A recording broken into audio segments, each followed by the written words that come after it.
Tanjiro Kamado, the sun-breathing demon slayer swordsman. Jonathan Joestar, the very first JoJo who ever Jojed.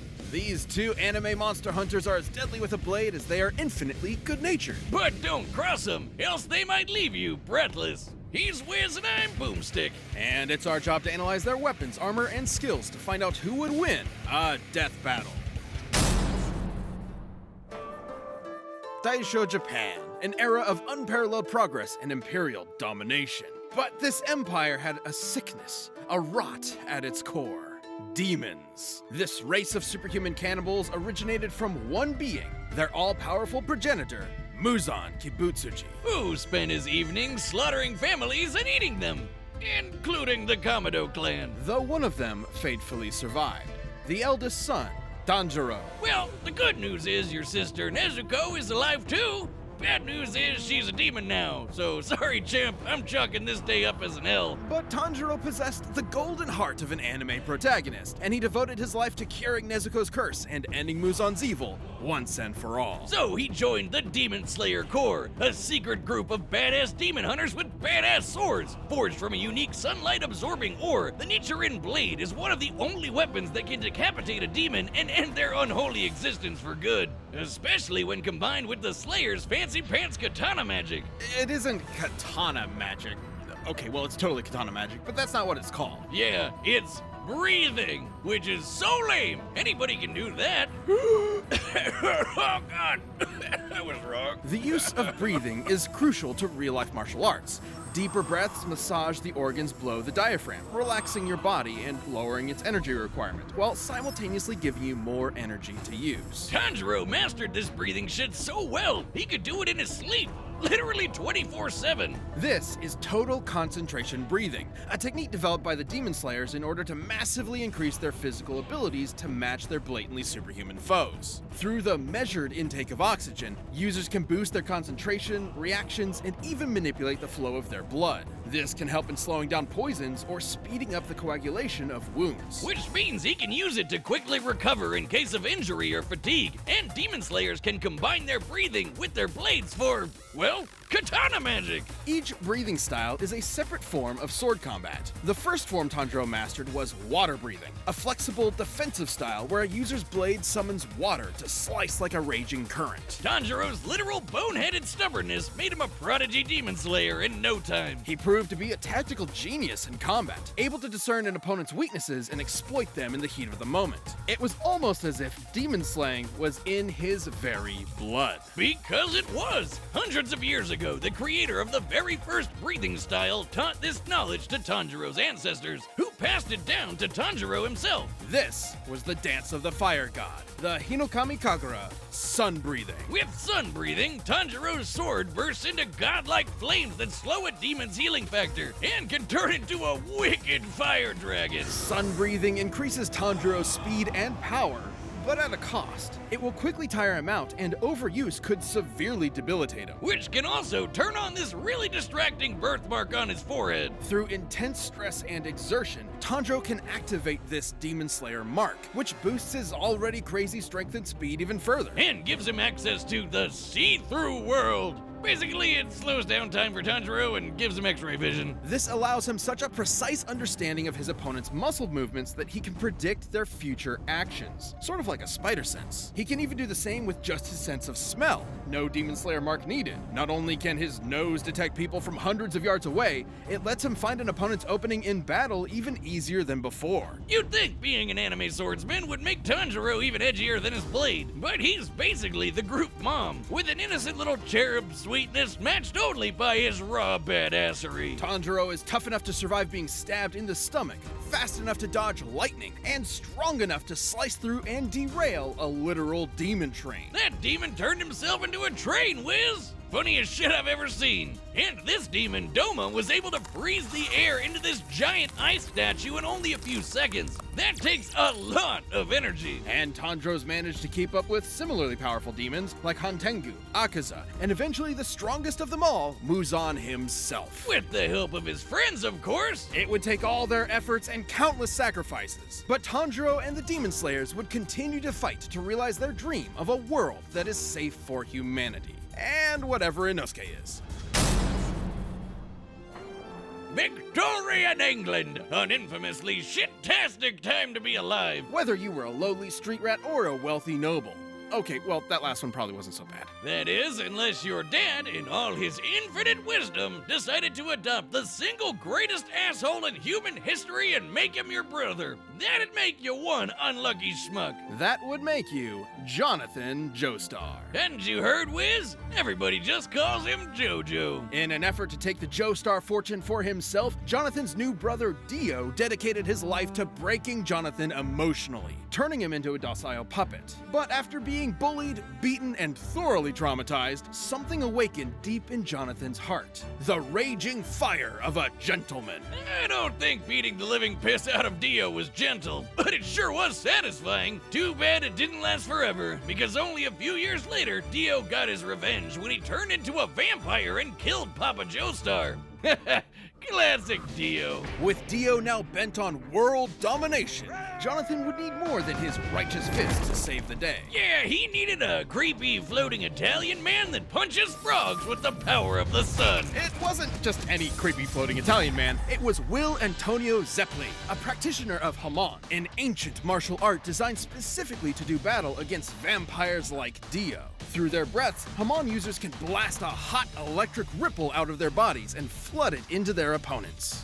Huh. That's what Haman means in English. The ripple. Man, if I had a nickel for every anime protagonist who killed monsters with the power of breathing, well, that'd be 2 nickels. But let's agree, it's weird that it happened twice. Haman energy massively increases a user's physical abilities and allows them to disintegrate vampires with a single punch. In order to fight Dio, Zeppeli taught Jonathan everything he knew. Like the zoom punch, where Jonathan stretches his arm and punches an opponent from far away like he jumped on a gum-gum fruit. He does this by using the ripple to dull the pain of dislocating his shoulder before snapping it back.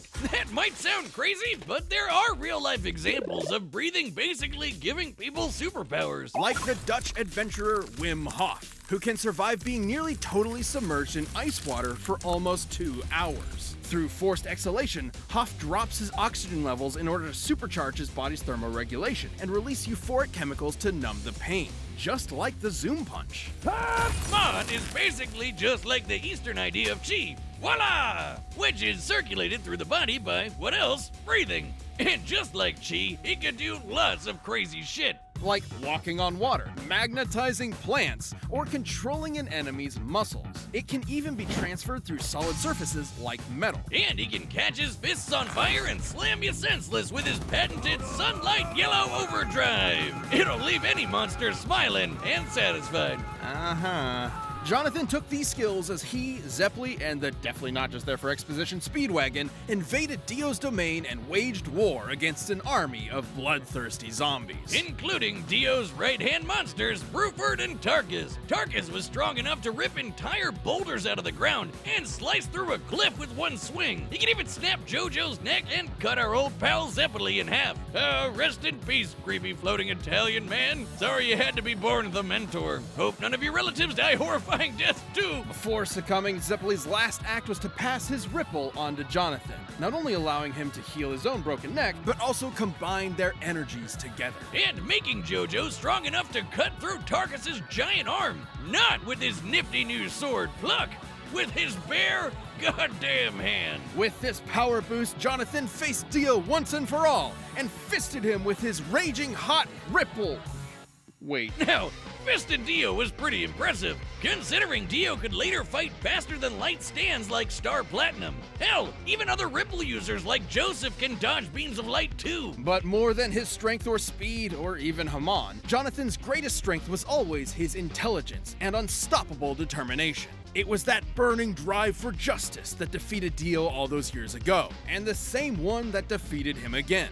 But this victory was bittersweet. He may be built like a brick shithouse, but Jonathan's got the personality of a golden retriever. Even after everything Dio did to him, all the lies and abuse and dad murder, Jonathan still loved him like a brother, and still cried those hot, wet 80s man-made tears. And even after Dio returned on Jonathan's wedding night to murder him and steal his body, Jonathan sacrificed himself so his wife and unborn child could escape. But he did not die in vain. His bloodline would continue throughout the ages, spawning a line of illustrious and bizarre heroes who would crush Dio's plans and save the universe. And they all had one thing in common. His name, JoJo. Wait, is the ripple his tip?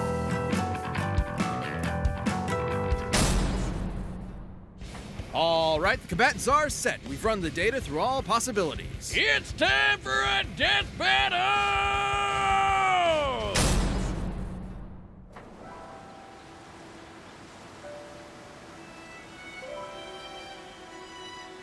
Step aside! I've sworn to slay all of Dio's demonic minions. I don't know who you are, but you better leave her alone! You poor wretch, shackled by the chains of this harpy's insidious mind control. On my honor, as a gentleman, I will free you! Oh, I'm sorry, sir. Did you bump your head?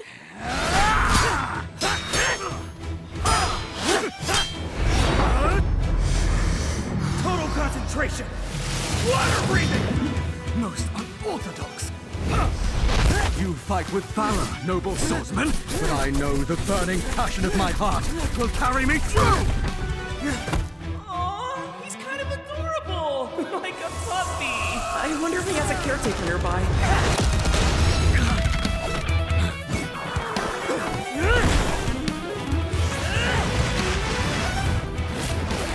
You're mine! Valiant footwork!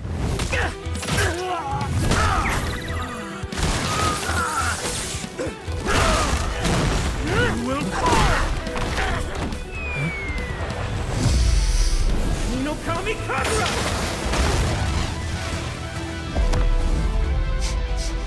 Nice try! Incredible! You could teach me a thing or two! Scarlet Overdrive!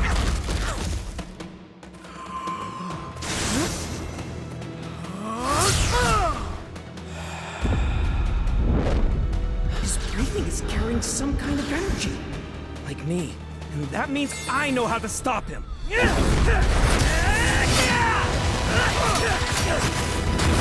He's focusing on my neck.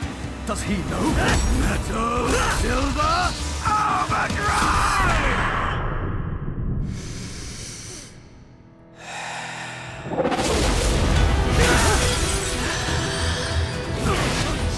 I've got you!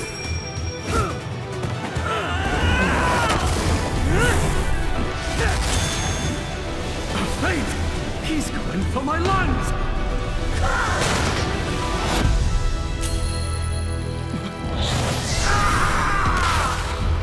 2 inches off. Did he dodge?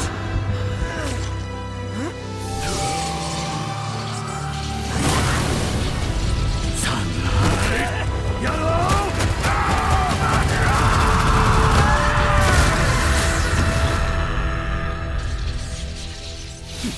She's my sister. On my honor, as a gentleman, I will protect her with my life.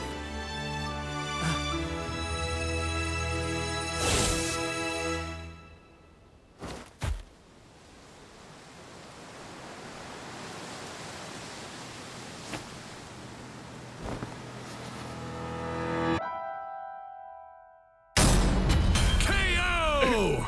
I'm not crying. I'm only crying really hard. Holy shit, hold me, bro. Please don't touch me. On paper, Tanjiro did initially seem to have more advantages in this bout. For sure. He'd been training for way longer than Jonathan, and with way more experienced teachers.